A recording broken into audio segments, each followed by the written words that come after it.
The invasion begins. The skies over New York City erupted in a dazzling, terrifying spectacle of light and sound.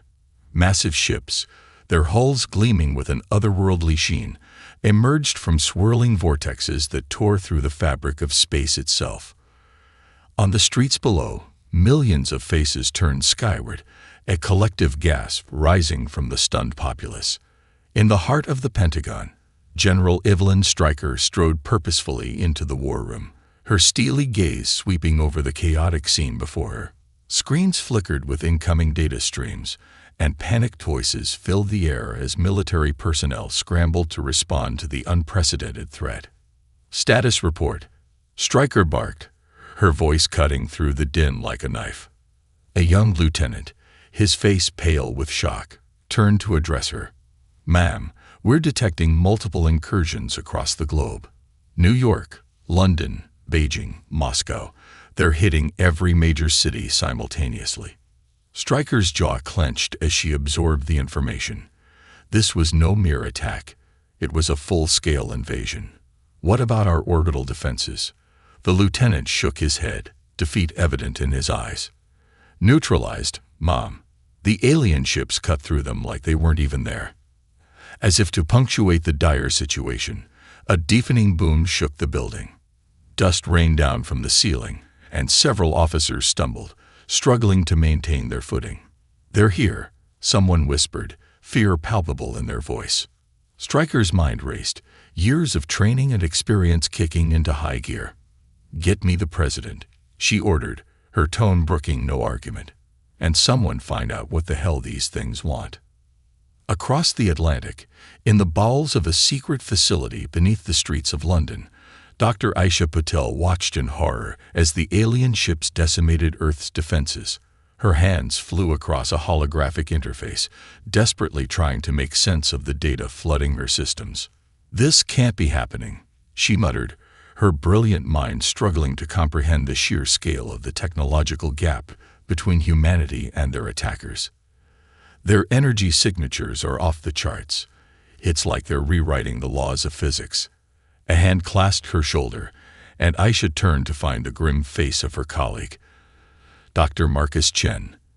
"We need to face facts, Aisha," he said, his voice heavy with resignation.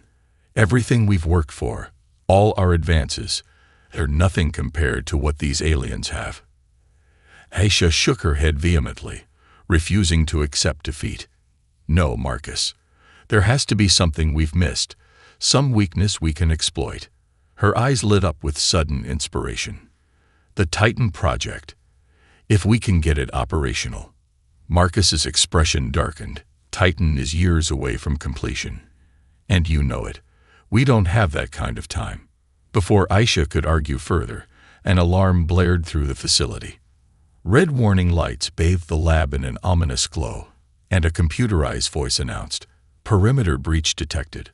All personnel evacuate immediately." In orbit high above the Earth, Fleet Admiral Zarkax of the Galactic Confederacy watched with smug satisfaction as his forces systematically dismantled humanity's pitiful attempts at resistance. His massive flagship, a craft that dwarfed even the largest human structures, hung in space like a predator poised to strike. "Pathetic," Zarkax sneered, his multiple eyes blinking in sequence as he observed the carnage on the viewscreens before him. "To think we actually considered these primitives a potential threat." His second-in-command, Sub-Commander Vexala, approached with a report. "Admiral, our forces have neutralized 87% of the humans' military capabilities. Their governments are in disarray, and we're detecting widespread panic among the civilian population." Zarkax's mouthparts clicked in what passed for a smile among his species. "Excellent. Prepare the harvesting ships. We'll strip this world bare, and be on our way before the solar cycle is complete." Vexilla hesitated, a flicker of concern passing across her features. "Sir, with all due respect, shouldn't we at least attempt communication? The Galactic Charter requires." "The Charter be damned," Zarkax roared, rounding on his subordinate. "These humans are barely more than animals. They have nothing to offer the Confederacy except their resources and their subjugation. His voice lowered to a menacing hiss. Unless you'd like to explain to the High Council why we wasted time and resources on diplomacy with insects. Vexella backed down, bowing her head in submission. No, Admiral. I understand. As the alien invasion force pressed its advantage, pockets of human resistance fought desperately against the overwhelming odds. In the skies over London, Royal Air Force pilot Sarah Banshee O'Connor pushed her jet to its limits, weaving through a hail of energy blasts that lit up the night sky. "This is Banshee," she called into her comm, her voice strained with exertion. "I've got 3 bogeys on my 6. Anybody got a clear shot?" Static filled the channel, punctuated by screams and explosions. Sarah's heart sank as she realized she might be the only one left in her squadron. Gritting her teeth, she threw her jet into a series of impossible maneuvers, trying to shake her pursuers. For a moment, it seemed to work. Then, without warning, her instruments went haywire. The jet shuddered violently, caught in some kind of energy field emanating from one of the alien ships.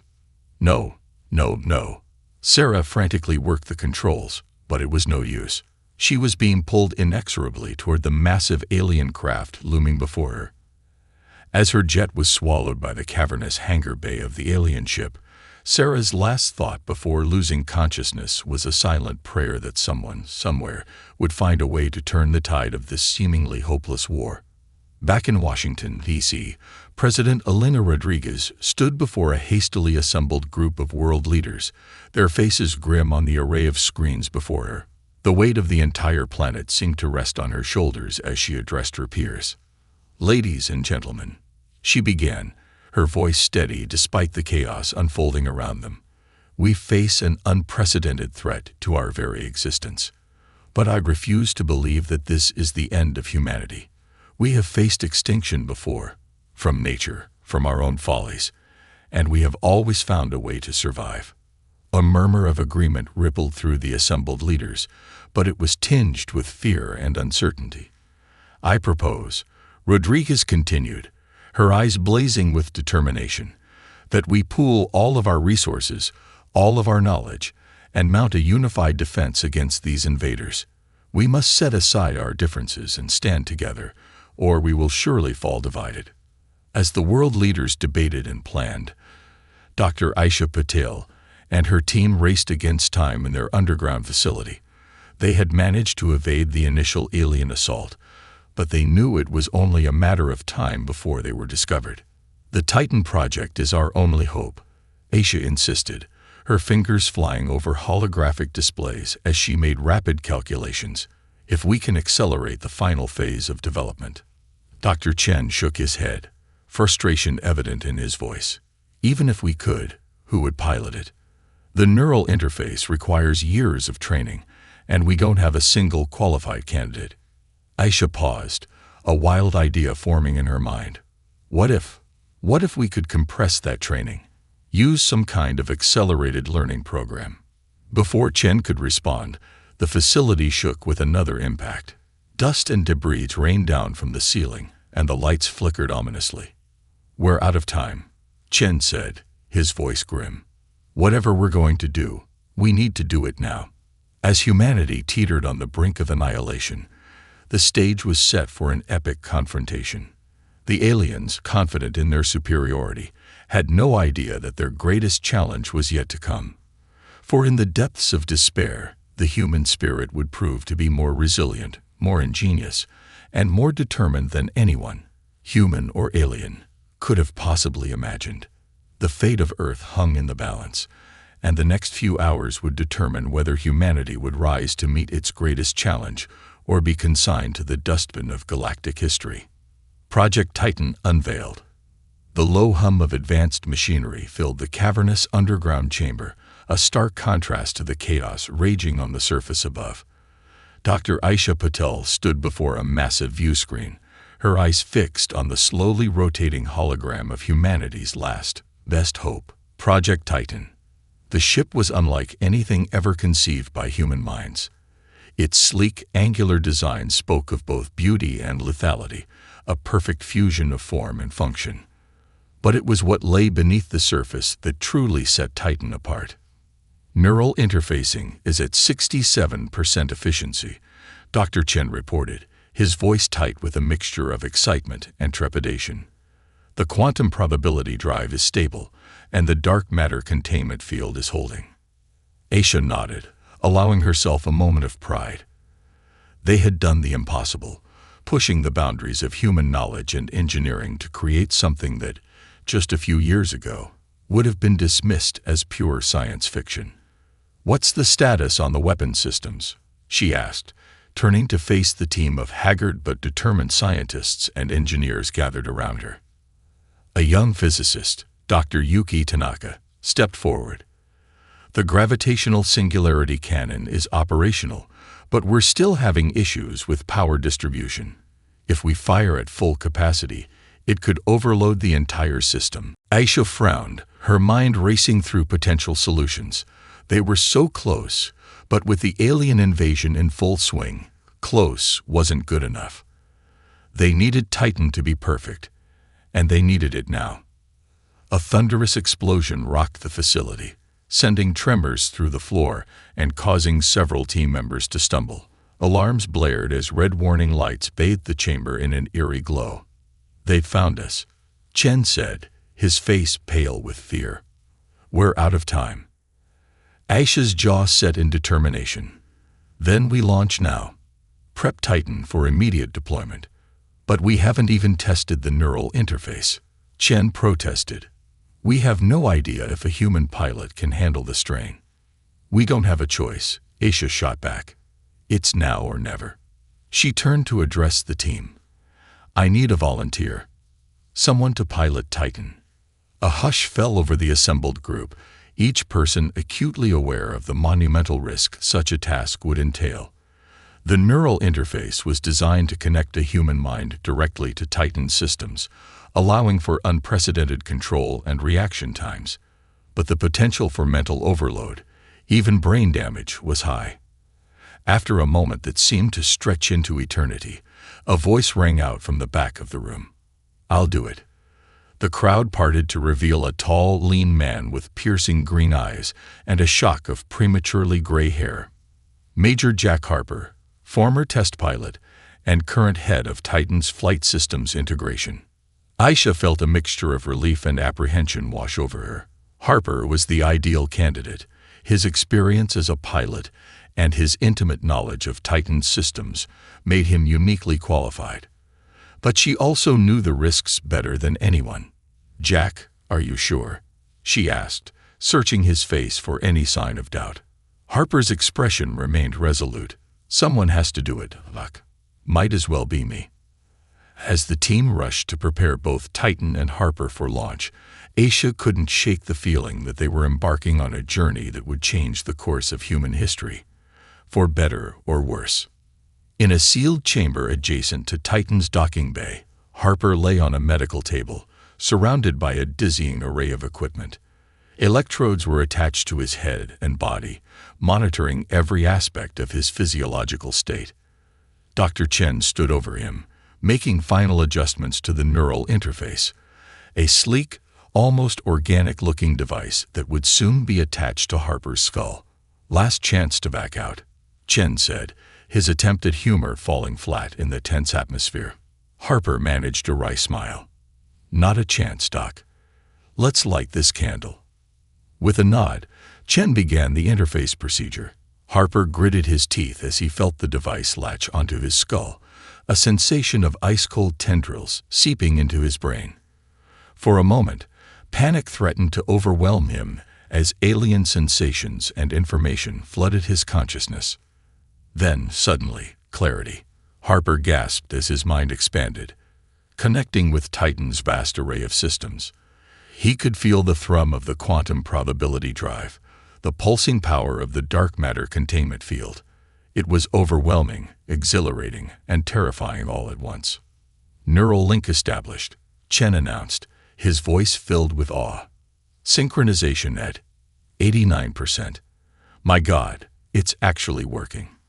In the control room, Aisha watched the readings with bated breath.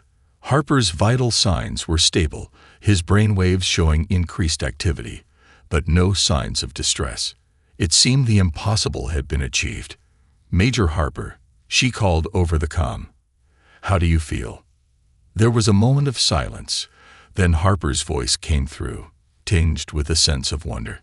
"I feel everything, Doc. It's like I've become Titan.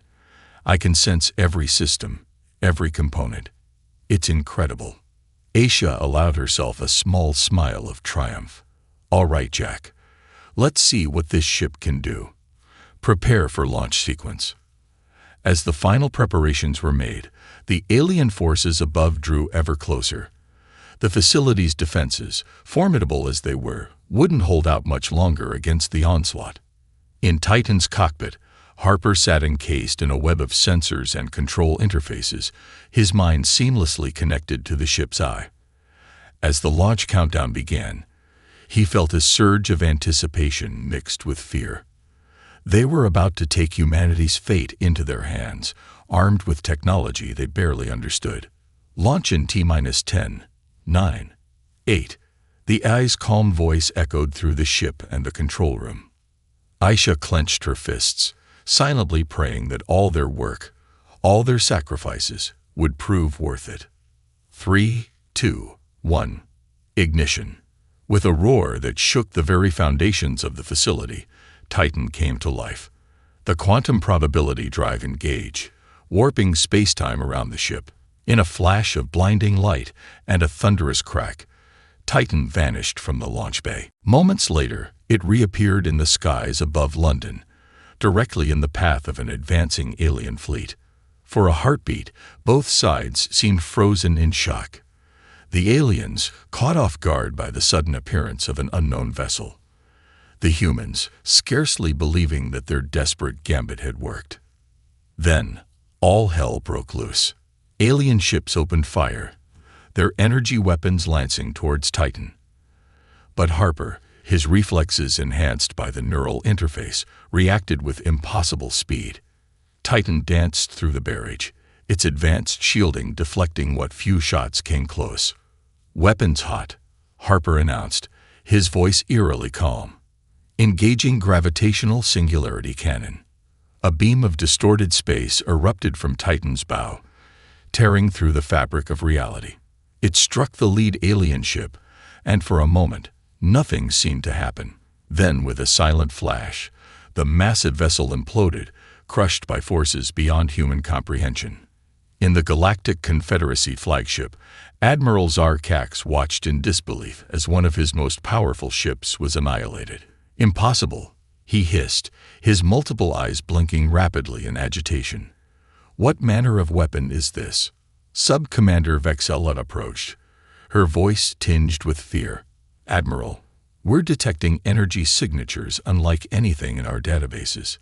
This human ship, it's operating on principles we don't understand." Zarkax's mandibles clicked in fury. "I don't care what it is. Destroy it. Throw everything we have at it." As the alien fleet regrouped, preparing to focus their full might on this unexpected threat, Harper and Titan stood ready.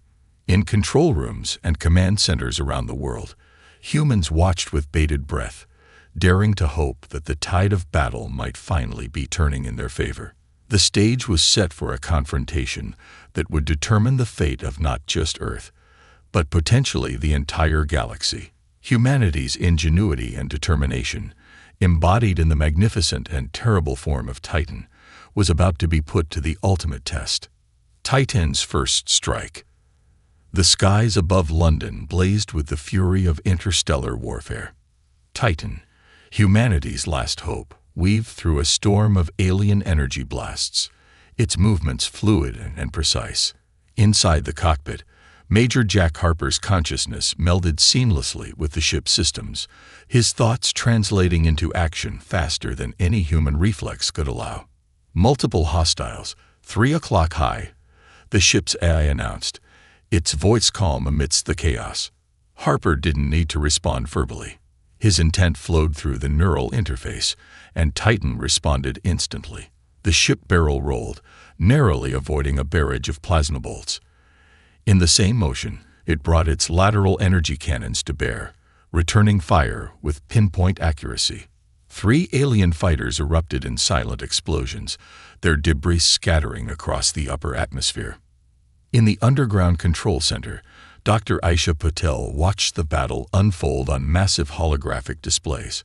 Her heart raced with a mixture of pride and fear as she saw Titan in action. "It's working," she breathed, scarcely believing her eyes. "It's actually working." Dr. Chen nodded, his fingers flying over holographic controls as he monitored Titan's systems. Harper's neural sync is holding steady at 92%. The quantum probability drive is performing beyond our wildest expectations. A cheer went up from the assembled technicians and scientists. For the first time since the invasion began, hope blossomed in their hearts. But Aisha knew better than to celebrate too soon. "What about the gravitational singularity cannon?" she asked, her eyes never leaving the tactical display. Chen's expression grew serious. "Power levels are fluctuating. We can't risk more than a few shots without potentially overloading the system." Aisha nodded grimly. They had given Harper humanity's most advanced weapon, but it was far from perfect. Every shot with the singularity cannon was a calculated risk. High above, the battle raged on. Titan danced through the alien formation, its advanced technology allowing it to anticipate and counter the enemy's every move. But the sheer number of alien ships was overwhelming. For every vessel Titan destroyed, 3 more seemed to take its place. In the Galactic Confederacy flagship, Admiral Zarkax watched the battle with growing fury. His mandibles clicked rapidly, a sign of agitation among his species. "How is this possible?" he snarled. "One primitive ship cannot stand against the might of our entire fleet." Sub-Commander Vexilla approached cautiously, her posture submissive. "Admiral, our analysis suggests that the human vessel is utilizing technology far beyond what we believe them capable of. Its maneuverability and weapon systems are unprecedented." Zarkax's multiple eyes narrowed.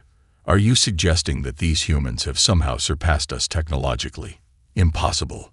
"Not impossible, Admiral," Vexilla replied, her voice steady despite her fear. "Merely improbable. We may have gravely underestimated this species." For a moment, Zarkax was silent, his alien mind racing through the implications. Then, with a hiss of determination, he made his decision. "Bring the World Breaker online. We'll see how this human ship fares against the full might of the Confederacy." Back on Titan, Harper felt a surge of confidence as another alien cruiser fell to his attacks. The neural interface allowed him to perceive the battlefield in ways he had never imagined possible. He could feel the ebb and flow of the combat, predicting enemy movements before they happened. "Jack," Aisha's voice came through the comm, tinged with urgency. "We're detecting a massive energy buildup in the enemy flagship. Whatever they're planning, it's big." Harper's mind raced, processing the tactical data flowing through Titan sensors. He saw it then. A colossal ship at the heart of the alien fleet, its hull splitting open to reveal a weapon of terrifying proportions. "Doc, I think it's time to use our trump card," Harper said, his voice steady despite the gravity of the situation. In the control room, Aisha exchanged a worried glance with Chen. They both knew what Harper was suggesting. A full power shot from the gravitational singularity cannon. It was their most potent weapon, but also their most dangerous. "Jack, the power systems aren't stable enough," Aisha warned. "A full power shot could overload the entire ship. We don't know what that would do to you," connected to the neural interface. Harper's response was immediate and resolute. "We don't have a choice, Doc. Whatever that thing is, I don't think we want to see it fire." Aisha closed her eyes for a moment, weighing the fate of one man against the potential salvation of the entire planet. When she opened them again, her decision was made. "Do it," she said softly. "God help us all." In Titan's cockpit, Harper felt the ship's systems realign, channeling every ounce of available power into the gravitational singularity cannon. Warning signals flashed across his mental landscape, the AI's voice urgent in his mind. Warning. Power levels critical. Weapon discharge may result in catastrophic system failure. Harper gritted his teeth, pushing through the warnings. He could feel the strain on both the ship and his own mind as the weapon charged. The alien flagship loomed before him, its own weapon glowing with ominous energy. Now or never, Harper muttered. With a thought, he triggered the singularity cannon. The world seemed to hold its breath for a moment. Then, reality itself appeared to warp and twist as a beam of distorted space-time lanced out from Titan. It struck the alien flagship dead center, just as the world breaker was about to fire. For a heartbeat, nothing happened. Then, with a silent flash that seemed to dim the very stars, the massive alien ship imploded. The world breaker's energy, contained and redirected by the singularity, turned inward, crushing the vessel into a point of infinite density. The resulting shockwave rippled out across space, catching the surrounding alien ships in its wake. Hundreds of vessels were torn apart or sent spinning out of control. In the Galactic Confederacy fleet, panic set in. Their flagship, their supreme commander, and their ultimate weapon had been destroyed in an instant. For the first time, the invincible armada knew fear. On Earth, in cities around the globe, humans watched in awe as the sky lit up with the aftermath of the blast. Cheers erupted from London to New York, from Tokyo to Rio de Janeiro. For the first time since the invasion began, victory seemed possible. But aboard Titan, alarms blared as systems overloaded. The neural interface sparked and sputtered, and Harper cried out in agony as feedback surged through his mind. The ship tumbled through the atmosphere, its controls unresponsive. In the control room, Aisha watched in horror as Titan's signal became erratic. "Jack," she shouted into the comm. "Jack, can you hear me?" There was no response. On the tactical display, Titan fell from the sky like a shooting star, trailing fire and debris. As Titan plummeted towards the Earth, the fate of humanity's greatest champion, and perhaps its last hope, hung in the balance. The alien invasion had been dealt a critical blow, but at what cost? And what new challenges would arise in the wake of this momentous battle? The war for Earth's survival was far from over, and the next phase would test humanity's resilience and ingenuity like never before. The turning point. The smoldering wreckage of Titan lay half-buried in the outskirts of London, a testament to both human ingenuity and sacrifice. Emergency teams swarmed the crash site, their faces a mixture of hope and dread as they searched for any sign of life within the twisted metal. Dr. Aisha Patel pushed through the crowd, her heart pounding in her chest. "Let me through," she shouted, flashing her credentials. "I need to get to the cockpit." As she reached the shattered remains of Titan's command center, she saw a team of medics carefully extracting a figure from the wreckage. Major Jack Harper lay motionless on a stretcher, his face pale and drawn, with a trickle of blood running from his nose and ears. "Jack," Aisha whispered, reaching out to touch his hand. To her amazement, his fingers twitched in response.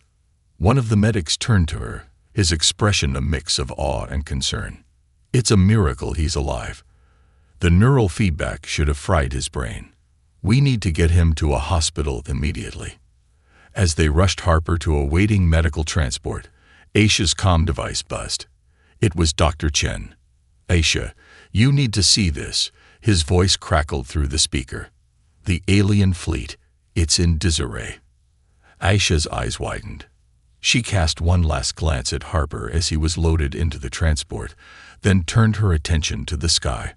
What she saw took her breath away. The once organized alien armada was now a chaotic mess of ships, many drifting aimlessly or colliding with one another. The destruction of their flagship and the world breaker weapon had clearly thrown their entire command structure into chaos. In military bases and government facilities around the world, human leaders watched the unfolding scene with a mixture of disbelief and cautious optimism. At the Pentagon, General Evelyn Stryker stood before a room full of haggard but reinvigorated military officials. "Ladies and gentlemen," she began, her voice steady and determined. "We have been given a window of opportunity. The alien fleet is in disarray, their command structure shattered. It's time to launch a counteroffensive." A murmur of agreement rippled through the room. For the first time since the invasion began, they had a fighting chance. Stryker continued, outlining a daring plan. "We'll coordinate a global assault, targeting their weakened formations. Every ship, every plane, every weapon we have left. We throw it all at them now." As Earth's military forces mobilized for their counterattack, the remnants of the alien fleet struggled to regroup. Aboard one of the few remaining command ships, Sub-Commander Vexella found herself thrust into a position of leadership she had never anticipated. "Status report," she demanded, her multiple eyes scanning the chaotic bridge. A junior officer approached, his posture submissive. "Sub-Commander, we've lost contact with over 60% of our forces. The humans are launching a coordinated attack on our weakened positions.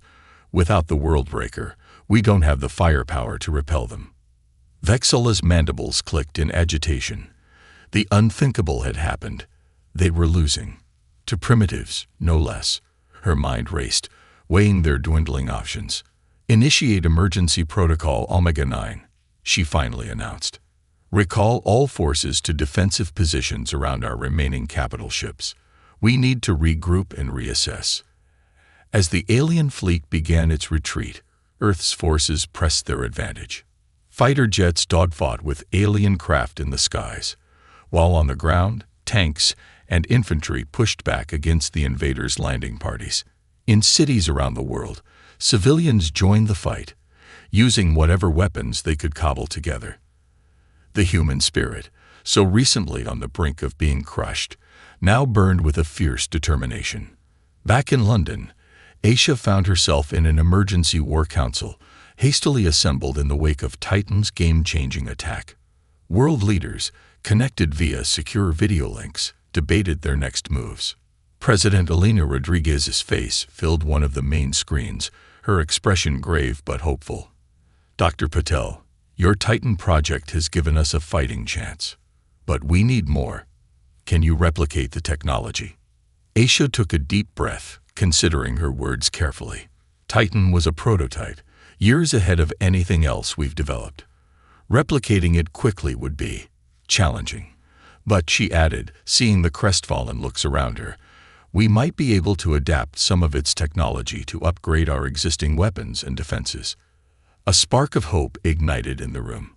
"How long would that take?" one of the military advisors asked.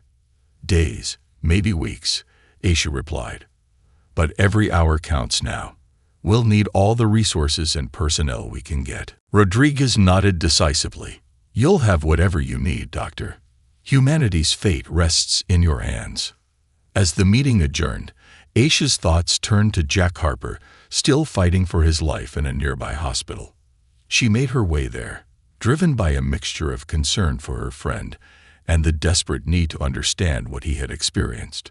In the ICU, Harper lay surrounded by a bewildering array of medical equipment. His eyes fluttered open as Aisha approached, a weak smile crossing his face. "Hey, Doc," he croaked. "Did we win?"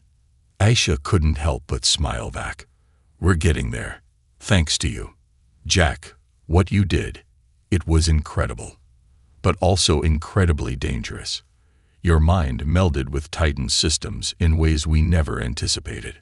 Harper's expression grew distant, as if remembering something just out of reach. "It was indescribable, Aisha. For a moment, I wasn't just controlling the ship. I was the ship. And I saw something." Aisha leaned in, her scientific curiosity piqued. "What did you see, Jack?" "The future," he whispered. "Or a future. Possibilities." It was like the quantum probability drive didn't just move the ship. It showed me potential timelines, potential outcomes. I saw how to beat them, Aisha. I saw how humanity could win. Aisha's mind reeled at the implications. If Harper had indeed glimpsed possible futures through his connection with Titan's advanced systems, it could change everything. But before she could press for more details, Harper's eyes closed, his body succumbing to exhaustion. As Aisha left the hospital, her mind buzzing with new ideas and possibilities, she knew that the next few days would be crucial. Humanity had been given a second chance, an opportunity to turn the tide of this seemingly impossible war. But the alien invaders, though weakened, were far from defeated. And as Earth rallied its forces for a final push, new challenges and revelations loomed on the horizon. The battle for humanity's survival was entering its most critical phase, and the actions of a few key individuals would determine the fate of an entire species. The war had reached its turning point, and the future hung in the balance. As Aisha hurried back to her lab, ready to unlock the secrets of Titan and Harper's incredible experience, she knew that the greatest test of human ingenuity and determination was yet to come. Humanity's triumph. The next few weeks passed in a blur of frenetic activity. Dr. Aisha Patel and her team worked around the clock, adapting Titan's revolutionary technology to upgrade Earth's existing defenses. Military bases around the world became impromptu research centers as scientists and engineers raced against time to implement the new advancements. Meanwhile, the global counteroffensive against the alien invaders continued. Humanity, emboldened by their first major victory, fought with renewed vigor. Cities were reclaimed, alien landing zones were destroyed, and slowly but surely, the tide of the war began to turn. In orbit, the remnants of the Galactic Confederacy fleet struggled to maintain their position. Sub-Commander Vexala, now the de facto leader of the invasion force, found herself facing a crisis she had never anticipated. "We've lost contact with our home world," a junior officer reported, his voice trembling. "Our long-range communications array was destroyed in the last human assault." Vexala's multiple eyes blinked rapidly, a sign of deep distress in her species. Without support from the Confederacy, their mission was doomed. But retreat would mean facing the wrath of her superiors, assuming they could even make it back to Confederacy space. As she contemplated their dwindling options, alarms blared across the command ship. Multiple human vessels approaching. Another officer shouted, "They're using some kind of spatial distortion technology. Our sensors can barely track them." On Earth, in a secure command center beneath the Pentagon, General Stryker watched with grim satisfaction as the upgraded human fleet engaged the alien forces. Fighters equipped with miniaturized quantum drives danced around the lumbering alien ships, their advanced weapons tearing through once impenetrable shields. "Status report," Stryker barked, her eyes never leaving the tactical display. A young lieutenant responded, barely containing his excitement. "Ma'am, we're breaking through their lines. The new tech is working better than we could have hoped. Their ships can't keep up with our maneuvers, and their defenses are crumbling." Stryker allowed herself a small smile. "Patch me through to the fleet. It's time to end this." As the battle raged in orbit, Dr. Patel found herself back at the hospital, standing beside Major Jack Harper's bed. The pilot had made a miraculous recovery, his mind somehow adapting to the incredible strain of interfacing with Titan's systems. "How are you feeling, Jack?" Aisha asked, studying his face for any signs of lingering trauma. Harper sat up, his eyes clear and focused. "Better than ever, Doc. It's like my mind has been expanded. I can see patterns, possibilities, in ways I never could before." Aisha nodded, having anticipated something like this. "Jack, we need your help. The upgrades we've made to our fleet are working, but we're still missing something. That vision you had of the future, of how to win. We need that insight now." Harper closed his eyes, concentrating. When he opened them again, they seemed to glow with an inner light. "I understand now," he said softly. "It's not about destroying them. It's about communicating." Before Aisha could ask what he meant, alarms blared throughout the hospital. An orderly burst into the room, panic clear on his face. "Dr. Major, you need to see this." They rushed to the nearest window, and what they saw took their breath away. The sky was filled with shimmering, translucent shapes, enormous creatures that defied description, their bodies seeming to phase in and out of reality. "My God," Aisha whispered. "What are they?" Harper's voice was filled with awe.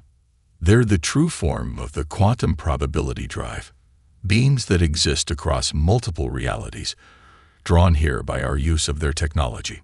As humanity watched in amazement, the ethereal beings descended upon the battling fleets.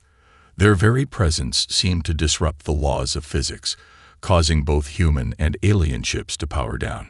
In orbit, Sub-Commander Vexala stared in disbelief as one of the cosmic entities approached her ship. Suddenly, her mind was flooded with images and concepts beyond her comprehension. She understood, in that moment, the true insignificance of the Confederacy's petty expansion compared to the vast, interconnected nature of the universe. On Earth, in command centers and living rooms alike, humans experienced a similar epiphany. The beings were not communicating with words, but with pure thought and emotion, sharing the accumulated knowledge and wisdom of countless realities. President Rodriguez, her face pale but determined, addressed the world. "People of Earth, we are witnessing something unprecedented. These beings, they're offering us a chance to join something greater than ourselves, to become part of a cosmic community we never knew existed."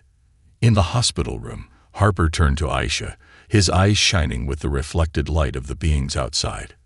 "This is it, Doc. This is how we win. Not through destruction, but through understanding." As the hours passed, the fighting ceased entirely. The alien invaders, their worldview shattered by the cosmic revelation, began to lay down their arms. Humanity, still reeling from the close brush with extinction, cautiously embraced the opportunity for peace. In the days that followed, Earth became a focal point of galactic attention. Representatives from countless alien civilizations arrived, drawn by the emergence of humanity onto the cosmic stage. The Galactic Confederacy, humbled by their defeat and the revelation of greater powers, sued for peace. Dr. Aisha Patel found herself at the forefront of a new era of scientific discovery, working alongside alien scientists to unlock the secrets of the universe. Major Jack Harper, his mind forever altered by his experience with Titan, became Earth's ambassador to the cosmic beings, helping to bridge the gap between humanity and the greater galactic community. As the dust settled and the work of rebuilding began, humanity looked to the stars with new eyes. They had faced extinction and emerged stronger, more united, and with a newfound place in the cosmos. The invasion that had threatened to end human civilization had instead ushered in an unprecedented age of growth, discovery, and interstellar cooperation.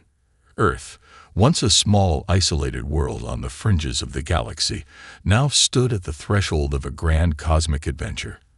And as Aisha gazed up at the star-filled sky, now teeming with possibilities, she knew that humanity's greatest journey was just beginning. The end of the war marked not just the survival of the human species, but its evolution into something greater, a civilization ready to take its place among the stars, armed with the indomitable spirit that had seen them through their darkest hour. As night fell on a changed Earth, the shimmer of distant galaxies seemed to whisper of adventures yet to come, of challenges to face, and of a future limited only by the bounds of human imagination and determination. The Forgotten Signal. Dr. Marcus Chen wiped the sweat from his forehead as he descended into the rusted remains of what had once been a thriving research station. The planet Kepler 404-2b had been dead for over 3 centuries, its surface scarred by plasma bombardments and its atmosphere thick with the lingering taste of old wars. Most salvage teams avoided this sector entirely, claiming it was cursed. Marcus knew better. He wasn't here for salvage. The Hegemony Empire had ruled the galaxy with an iron fist for 200 years, crushing any civilization that dared to resist their expansion. They were efficient, brutal, and seemingly unstoppable. Their fleets darkened entire star systems, and their ground forces had never known defeat. But Marcus remembered the stories his grandmother used to tell him, whispered in the dark corners of refugee camps. Stories about a species that had once stood against the impossible and won. Stories about humans. Most people thought humans were myths now. Legends created by desperate aliens who needed something to believe in during the darkest days of the hegemony's rise. The official records claimed that humanity had destroyed itself in a civil war before the Empire even arrived in their sector. But Marcus had spent years following breadcrumbs, tracing old signals and deciphering fragments of ancient data. He knew humans had been real. More importantly, he suspected some of them might still be alive. The research station's lower levels were a maze of collapsed corridors and broken machinery, but Marcus's scanner led him deeper into the complex. He was looking for something specific, a beacon mentioned in a coded message he'd intercepted months ago. The message had been brief, almost gibberish, but it contained coordinates and a single word in an ancient human language: remember. After 2 hours of careful navigation through debris and unstable flooring, Marcus found it. Hidden behind a false wall, covered in dust and corrosion, sat a cylindrical device barely larger than his fist. It was made of a metal he didn't recognize, and despite centuries of neglect, it still hummed with faint energy. This was it. This was what he'd been searching for. But as Marcus reached for the device, he heard the unmistakable sound of heavy boots echoing through the corridors above. His blood ran cold. The hegemony had found him. Captain Elena Voss crouched behind a pile of twisted metal, watching through her scope as hegemony troops stormed the research station. She'd been tracking Dr. Chen for weeks, not to capture him, but to protect him. Elena commanded one of the last human resistance cells in this sector, a group of survivors who had somehow escaped the Empire's purges. They lived in the shadows, moving from asteroid to asteroid, helping other oppressed species when they could, and staying hidden when they couldn't. Elena had learned about Chen's mission through her network of contacts. If he was right, if there really was a way to contact the lost human colonies, then everything could change. But first, they had to keep him alive long enough to activate whatever he'd found down there. "Ghost Team, this is Phoenix," she whispered into her comm. "We have multiple hostiles converging on the target location. Execute Rescue Protocol Delta." Her team moved like shadows through the ruins above ground. They were outnumbered 3-1, but they had advantages the hegemony soldiers lacked. They knew how to fight dirty, how to use the environment to their benefit, and most importantly, they had nothing left to lose. Meanwhile, deep in the station, Marcus clutched the beacon as hegemony troops poured into the lower levels. He'd managed to activate the device, and it was now pulsing with bright blue light. Strange symbols flickered across its surface, and it was broadcasting something, a signal so complex and powerful that it made his scanner overload and shut down. Admiral Crix Thanner stood on the bridge of his flagship, the Inevitable, watching the tactical display with growing concern. His forces had located and secured the human archaeologist, but something was wrong. The device they'd recovered was transmitting on frequencies the Empire had never encountered before, and the signal was growing stronger by the minute. "Sir," his communications officer called out, "we're detecting response signals from 17 different locations across the outer rim. Whatever that device is broadcasting, something is answering." Crix's forearms tensed with frustration. The hegemony had built their empire by being prepared for every possible threat, by having contingency plans for every scenario. But this felt different. This felt like waking up something that should have stayed buried. As he studied the tactical data, Crix's mind wandered to the classified files he'd read as a young officer, files that spoke of a species called humans who had fought with impossible courage and creativity, files that described battles where outnumbered human forces had somehow achieved victory against superior enemies. The official story claimed these were just propaganda pieces created by the Empire's enemies, but some of the older admirals whispered different stories. Stories that suggested humans hadn't died out. Stories that suggested they had simply left. "Admiral," his sensor operator interrupted his thoughts. "Long-range scanners are picking up something unusual.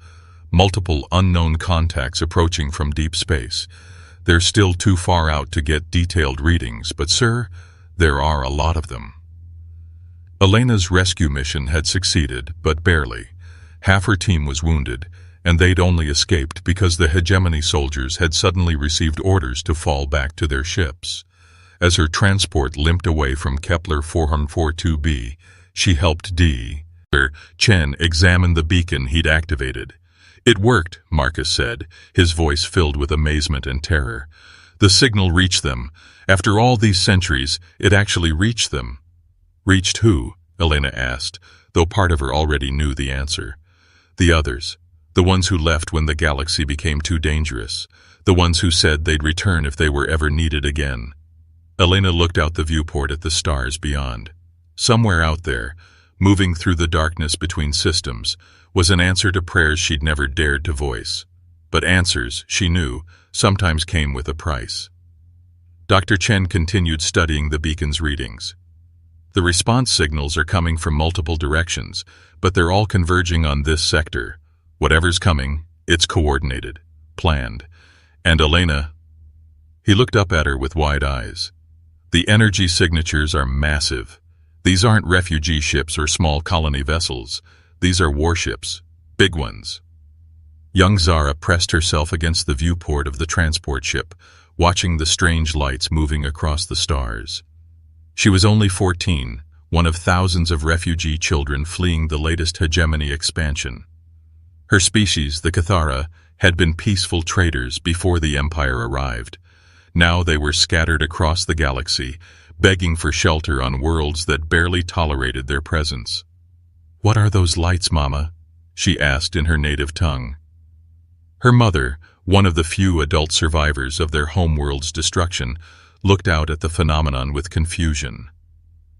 "I don't know, little one. Ships, maybe. But I've never seen ships move like that." The lights weren't just moving, they were dancing, weaving through space in patterns that seemed both purposeful and artistic. Other refugee children gathered at the viewports, pointing and whispering. Even the ship's crew seemed mesmerized by the display. An elderly Cathara approached the viewport, his weathered face grave with memory. He was old enough to remember the time before the hegemony, when the galaxy had been free and wild and full of possibility. "Those aren't just any ships," he whispered. "Look at how they move. Look at the formation patterns. I've seen those before, in old recordings from the Liberation Wars." "Liberation Wars?" Zara's mother asked. "Before your time, child. Before the Empire crushed all resistance. There was a species that fought differently than everyone else. They didn't just fight to survive. They fought to free others. They called themselves humans." Across the hegemony empire, similar conversations were taking place on 1,000 different worlds. Ancient beings who remembered older times were recognizing patterns in the lights moving across space. Stories passed down through generations were suddenly becoming relevant again. And deep in the classified archives of the Imperial Navy, junior officers were dusting off files marked with warnings and classifications that most had forgotten how to read. The beacon Dr. Chen had activated wasn't just a communication device. It was a promise that had been waiting in the darkness for centuries, patient and silent, until someone needed it badly enough to risk everything to make the call. On the bridge of the inevitable, Admiral Krixthaner watched his tactical display with growing dread. The unknown contacts were closer now, and his long-range sensors were finally getting detailed readings. What they showed shouldn't have been possible. "Sir," his tactical officer reported, his voice shaking, "I'm reading over 300 vessels approaching from multiple vectors. Their technology is... Sir, I don't understand these readings. Their ships are somehow moving faster than our fastest interceptors while maintaining perfect formation. And their energy signatures are off the scale." Krix stared at the display, watching dots of light that represented firepower beyond anything in the Imperial fleet. For the first time in his career, he felt something he'd almost forgotten how to recognize: fear. "Send a priority transmission to Imperial Command," he ordered. "Tell them we have a situation. Tell them..." He paused, remembering those old classified files. "Tell them the humans have come home." The fleet returns. The first ship to drop out of hyperspace was unlike anything the galaxy had seen in living memory. It was massive, easily 3 times the size of a hegemony dreadnought, but it moved with the grace of a fighter craft. Its hull was deep black with silver markings that seemed to shift and flow like liquid metal. Along its sides, symbols glowed with soft blue light, the same symbols that had appeared on Dr. Chen's beacon. Commander Jake Morrison stood on the bridge of the UES Defiance, looking out at the hegemony fleet arrayed before them. Behind him, his crew worked with quiet efficiency, their movements precise and purposeful. They had trained for this moment for decades, but seeing it finally arrive felt surreal. "Communications, open a channel to all vessels in this system," Jake commanded. His voice was calm, carrying the authority of someone who had earned his position through competence rather than politics. "Channel open, sir," came the reply. Jake stepped forward, his hands clasped behind his back. When he spoke, his words were broadcast to every ship, every station, and every settlement within 100 light years. "This is Commander Jake Morrison of the United Earth Systems Fleet. To the forces of the Hegemony Empire, you have exactly 1 hour to release all prisoners, withdraw your occupation forces, and begin evacuation procedures for all conquered territories in this sector. This is not a negotiation. This is not a threat. This is a statement of fact." On the bridge of the inevitable, Admiral Crix Thaner felt his mandibles twitch with rage and disbelief. "One ship," he snarled. "One ship dares to make demands of the entire Fifth Fleet?" But even as he spoke, more ships were dropping out of hyperspace. Dozens of them, then hundreds. Each one was different in design, but similar in the deadly grace of its movement. They spread out through the system like a net, positioning themselves with mathematical precision that spoke of planning and coordination beyond anything the Empire had encountered. Crix activated his own communications array. "Unknown vessels, this is Admiral Crix Thaner of the Hegemony Fifth Fleet. You are outnumbered and outgunned. Surrender now, and your deaths will be swift." Jake Morrison's reply came immediately, and there was something in his voice that made seasoned Imperial officers take a step back from their stations. It wasn't anger, it wasn't even confidence, it was certainty. "Admiral, you seem to be operating under a misconception. You are not outnumbered. You are surrounded." As if to emphasize his point, the space around the Hegemony fleet suddenly filled with new contacts. Ships decloaked, rising from behind asteroids and planetary masses where they had been waiting in perfect silence. The human fleet hadn't just arrived. They had been positioning themselves for hours, maybe days, setting up a tactical scenario that left the Empire with no escape routes and no advantages. Dr. Chen watched the confrontation unfold from Elena's ship, which had taken refuge in a nebula on the edge of the system. His hands shook as he studied the sensor readings. "Elena, look at these energy signatures. The humans aren't just more advanced than they were 3 centuries ago. They're more advanced than anyone." Elena nodded grimly. "The question is, what did they become while they were gone?" The answer came quickly. Admiral Crix, faced with a tactical situation that defied all Imperial doctrine, made the decision to fire first. The Inevitable's main batteries opened up with enough firepower to crack a moon, targeting the lead human vessel. The Defiance didn't dodge, it didn't raise shields. Instead, the enemy fire simply ceased to exist the moment it contacted the ship's hull. The energy beams didn't bounce off or explode against barriers. They were absorbed, converted, and redirected back at their source with mathematical precision. The Inevitable's forward armor plating vaporized in seconds. Emergency alerts screamed across the bridge as secondary explosions tore through the ship's superstructure.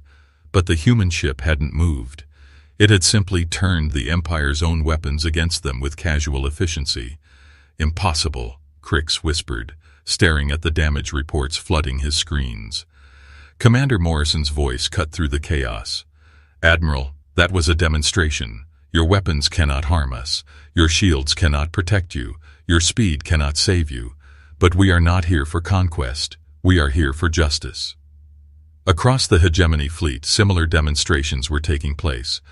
Human ships were systematically disabling Imperial vessels without destroying them, surgically removing weapons and engines while leaving life support and communications intact. It was a display of technological superiority so complete that it bordered on the supernatural.